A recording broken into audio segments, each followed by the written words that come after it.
বুঝি মানি আর এই কোরআন দিয়ে যদি আমরা দেশ পরিচালিত করতে পারি, আল্লাহর কসম করে বলি এ বাংলাদেশে যত নিয়ামত আছে আল্লাহ তাআলা সব নিয়ামত দিয়ে ভর্তি করে দিবেন। বলে সুবহানাল্লাহ।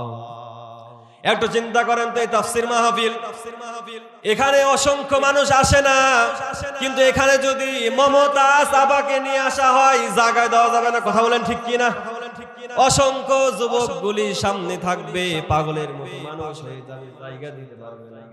কিন্তু কোরআনের আলোচনা হচ্ছে, অসংখ্য মানুষ বাজারে সময় কাটাচ্ছে, মাহফিল আসতে চাই না।